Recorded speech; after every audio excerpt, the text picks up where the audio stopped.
right, well, we have an Xbox One S box here, and we have the console here. First time really using it in probably a year, or probably actually since I got the Series X, I haven't really used it. So yeah, it's updating right now, barely 1% out of 4.6 gigabytes. So this thing is super, super slow.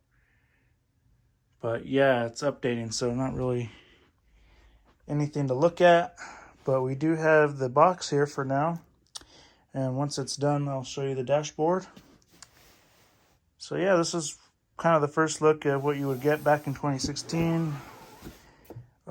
This is, like I said, the 1S when it first came out with the Minecraft edition. I got this at Best Buy, like I said, back in 2016, which you'd get the Windows 10 beta version, and you would get the Microsoft Xbox One edition, and you would get some other type of edition, the starter pack, something like that. You'll see in a minute.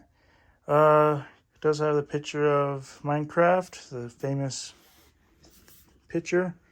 It does feature the 500 gigabyte hard drive, 4K ultra supported, and does have backwards compatibility for some Xbox 360 games.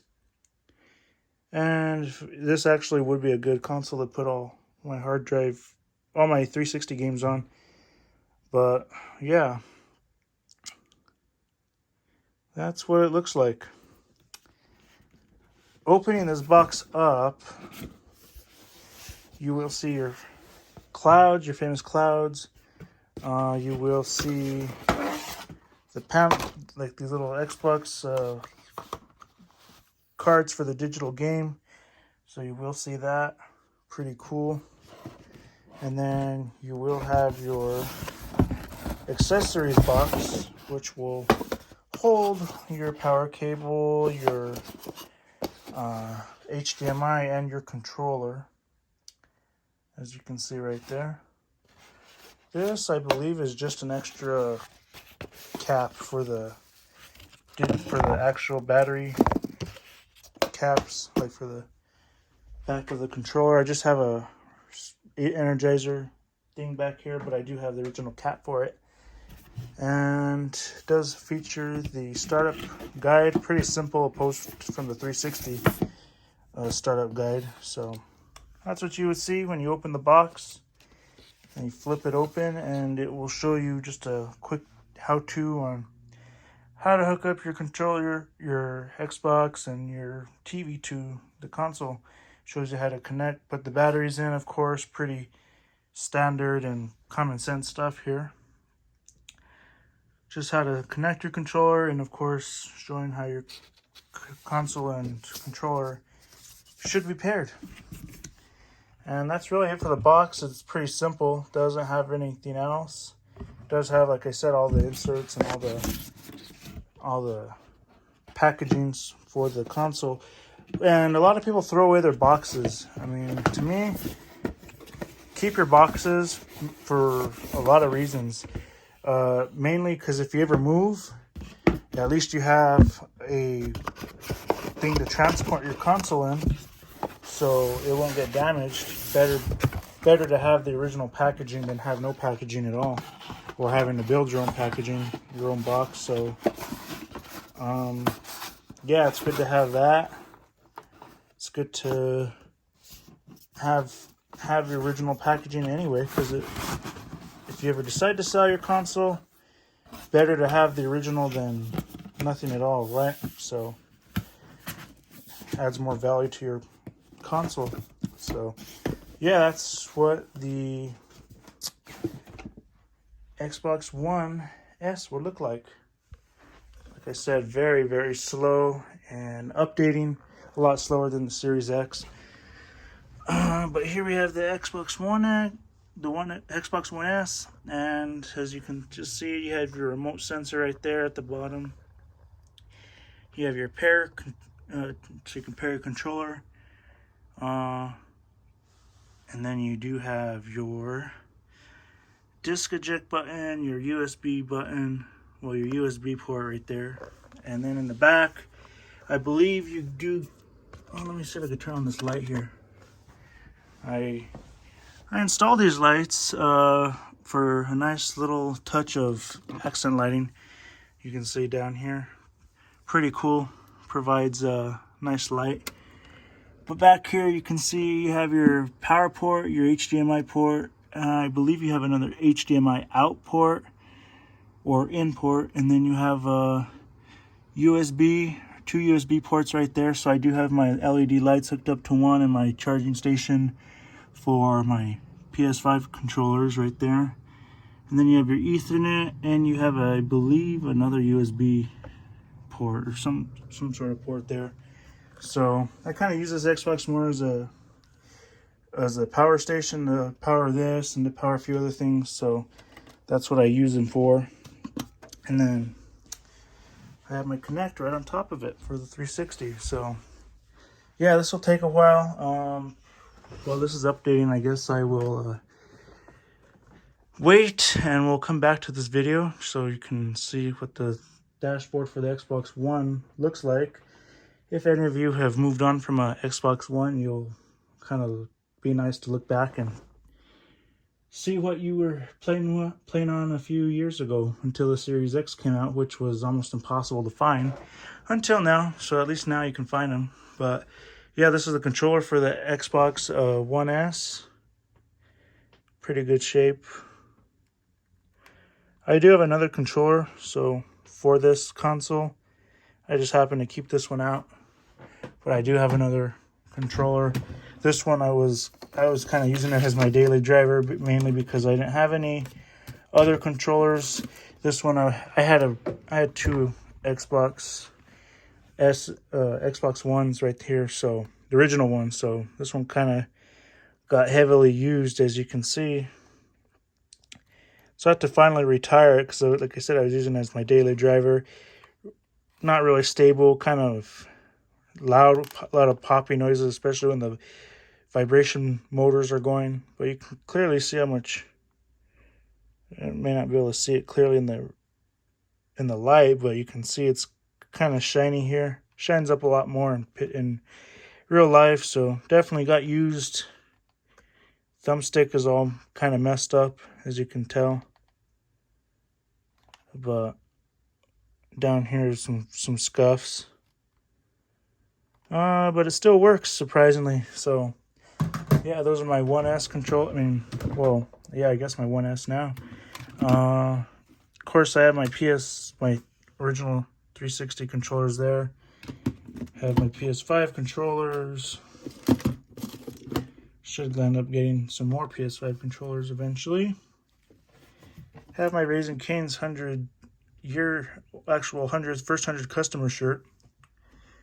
I still haven't used the promotional thing. And of course I have my 1S controller. My Series S controller. But I'm using it as a Series X controller because, well, actually no, I'm actually using it for my mobile gaming. So if I'm playing Minecraft on my phone or tablet, this is what I use this for. And this is my go-to controller for the Series X.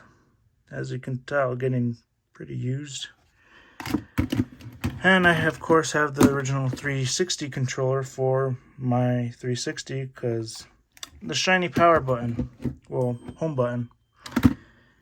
And then, of course, I have all the classic, nostalgic, original Xbox controllers. My favorite controller, the Duke.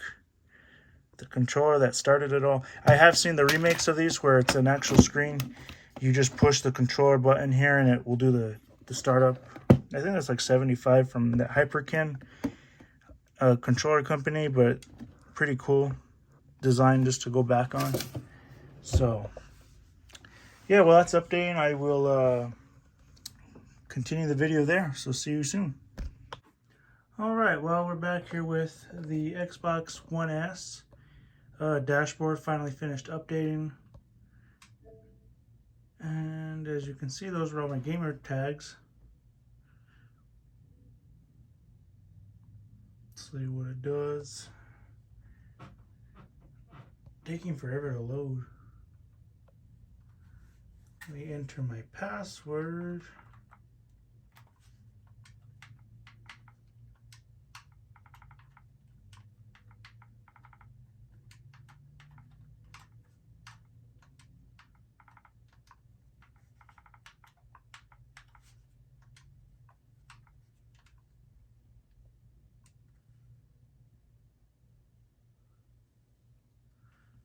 Let's see, there we go.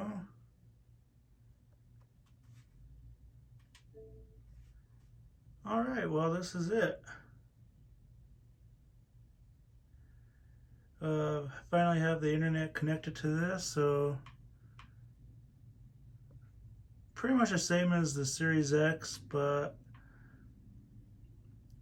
you know, it has a lot different, has a background of the Xbox One S, as you can see. And here, pretty much the same as the Series X dashboard. Pretty much has the same type of things here. Let's see. Settings, personalization, let's see. Background. See, it doesn't show the dynamic backgrounds. You could just do a custom image. You can do screenshots. You can do achievement art. That's the difference. You can't really do anything else.